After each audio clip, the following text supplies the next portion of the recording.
Pengisian lembar riwayat hidup belum merupakan pemeriksaan psikologi yang sebenarnya, tapi baru merupakan pengumpulan data untuk melengkapi berkas saudara. Gunakanlah pulpen atau pulpen saudara. Marilah kita mulai. Isilah nomor pemeriksaan saudara di sebelah kanan atas lembar tersebut. Lanjutkanlah dengan tanggal pemeriksaan yaitu 15 Mei 2024. Kemudian isilah nama lengkap. Nama lengkap saudara dengan huruf cetak. Tidak boleh ada singkatan. Jadi, kalau nama saudara R. Bagio harus ditulis dengan nama lengkap. Apakah Raden Bagio atau Rudi Bagio? Gelar kesarjanaan dituliskan di belakang nama. Misalnya Raden Bagio, Dr. MSc, silahkan. Selanjutnya, boleh ditulis dengan huruf biasa, tidak perlu huruf cetak.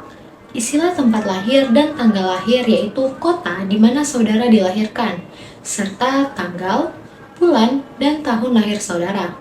Jenis kelamin, coret yang tidak perlu. Agama, isilah agama saudara. Status, coret yang tidak perlu. Alamat, diisi dengan alamat lengkap saudara, beserta nomor telepon jika ada. Jangan lupa menuliskan kode posnya. Nama ayah, isilah nama lengkap ayah. Jika ayah Anda sudah meninggal, tulislah almarhum di antara tanda kurung di belakang nama ayah. Pekerjaan, isilah dengan pekerjaan ayah. Misalnya, Pamen TNI AD, pensiunan Depdikbud, pegawai Caltex, dan sebagainya. Jika ayah telah meninggal, tulislah pekerjaan terakhir ayah. Alamat ayah, jika sampai dengan saudara, cukup tulis item saya. Jika beda alamat, tulislah alamat ayah secara lengkap, termasuk kode pos dan nomor teleponnya jika ada. Kalau ayah telah meninggal, alamatnya dicoret saja. Nama ibu, isilah dengan nama kecil ibu. Bukan Nyonya Bagio mengikuti nama ayah. Jika telah meninggal, tulislah almarhumah di antara tanda kurung. Tulislah pekerjaan ibu kalau ibu bekerja. Jika tidak bekerja, tulislah ibu rumah tangga. Alamat ibu, jika serumah dengan saudara, tuliskan item saya. Jika sama dengan ayah, tulislah item ayah. Kalau berbeda, tulislah alamat yang lengkap termasuk nomor telepon dan kode posnya. Kalau telah meninggal, alamatnya dicoret saja. Jika telah selesai, marilah kita lanjutkan lagi. Di bawah garis terdapat beberapa judul yang berbeda. 1. Pendidikan. Pendidikan sejajar dengan SD atau sekolah dasar. Tulislah nama sekolah dasar saudara, tempat atau kotanya di mana dan tahun lulus tahun berapa sejajar. SLP isilah dengan nama SMP saudara, tempat atau kotanya di mana dan tahun lulus tahun berapa sejajar. SLT diisi dengan nama SMA saudara, tempat atau kotanya di mana tahun lulus tahun berapa dan di belakang tahun lulus harap dituliskan jurusan yang ditempuh di SLA. Misalnya A1, A2, A3, atau A4. Sejajar dengan Univ Garing Akad atau Universitas Garing Akademik. Tulislah nama universitas atau akademik saudara, tempat, kotanya, dan tahun lulus tahun berapa kalau belum lulus. Di belakang tahun lulus, harap ditulis sampai semester atau tingkat berapa. Jika ada jurusan, silakan ditulis di belakang tahun lulus. Yang kedua ada khusus atau upgrading. Apabila saudara pernah mengikuti kursus, tulislah 3 kursus paling utama yang pernah diikuti. Macam kursusnya apa? Misalnya mengetik, tata buku, komputer, programming, bahasa Inggris, dan sebagainya. Tempat kursus yaitu di kota di mana kursus itu diselenggarakan. Lamanya kursus berapa bulan, pada tahun berapa, atau dari tahun berapa sampai tahun berapa. Dan instansi penyelenggaranya siapa? Misalnya LPKIA, Triad, les privat, dan sebagainya. Jika tidak pernah mengikuti kursus, harap dicoret seluruhnya. Yang ketiga ada pengalaman bekerja. Bagi saudara yang pernah bekerja pada instansi tertentu, tulislah pengalaman kerja yang penting saja. Nama instansi, tempat saudara bekerja, tempat dan kotanya di mana jabatan saudara apa, dan lamanya kerja berapa bulan pada tahun berapa atau dari tahun berapa sampai tahun berapa. Kalau belum pernah bekerja, harap saudara coret semuanya. Yang keempat, ada kehidupan atau berorganisasi. Bagian ini hanya diisi kalau saudara pernah ikut aktif dalam suatu organisasi di luar sekolah. Misal, pramuka, karang taruna, organisasi olahraga, dan sebagainya. Untuk organisasi di lingkungan sekolah yang keanggotaannya otomatis hanya diisi kalau saudara menjabat sebagai pengurus, seperti misalnya pengurus OSIS atau senat mahasiswa, dan sebagainya. Tulislah 3 organisasi yang saudara anggap penting yang pernah diikuti. Isilah nama organisasi saudara, jabatan saudara sebagai apa, lamanya berapa bulan pada tahun berapa, atau dari tahun berapa sampai tahun berapa, dan tempat atau kota di mana organisasi itu berada. Sekarang, baliklah lembar riwayat hidup itu, marilah kita lanjutkan dengan nomor 5, yaitu olahraga.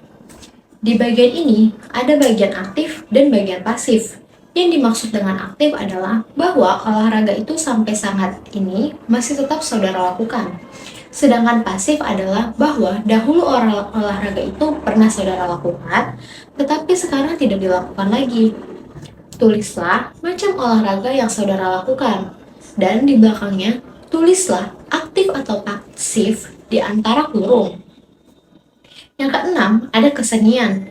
Cara mengisinya sama dengan nomor 5, seperti olahraga tadi. Dan yang ketujuh, ada kegemaran atau hobi. Tulislah kegemaran atau hobi saudara.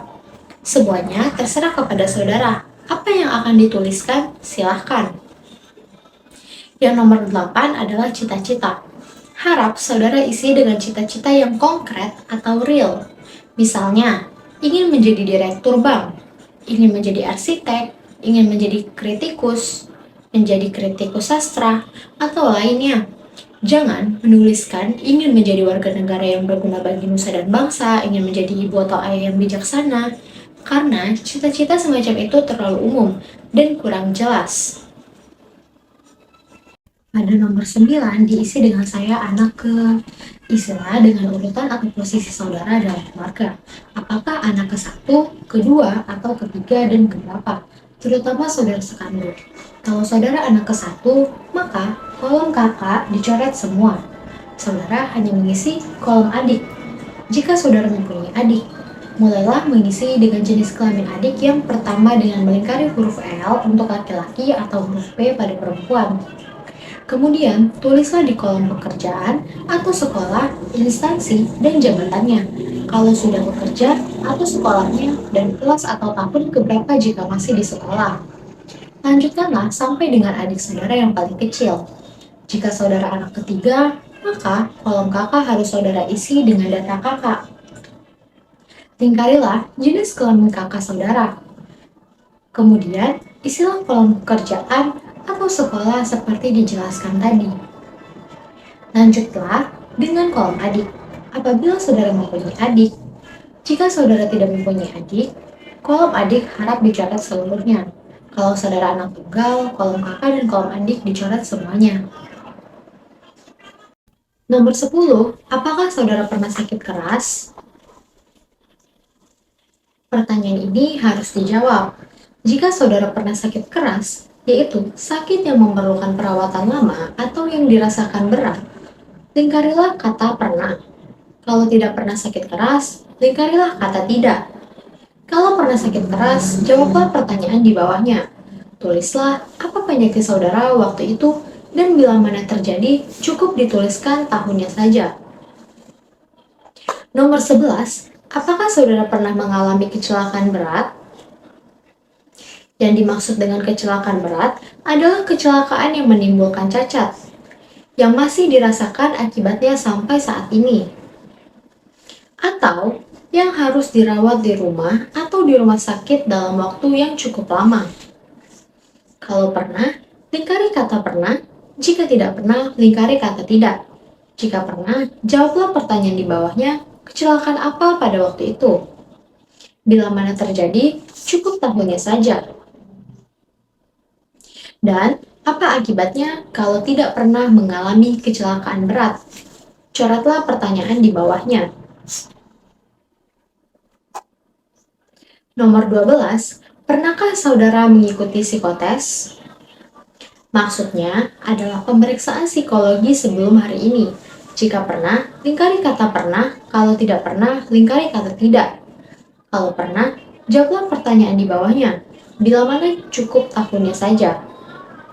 Tempatnya cukup kotanya saja. Dan tujuannya untuk apa? Misalnya, pemilihan jurusan, seleksi masuk sekolah, seleksi pegawai, dan sebagainya. Jika lebih dari sekali, harap dituliskan semuanya.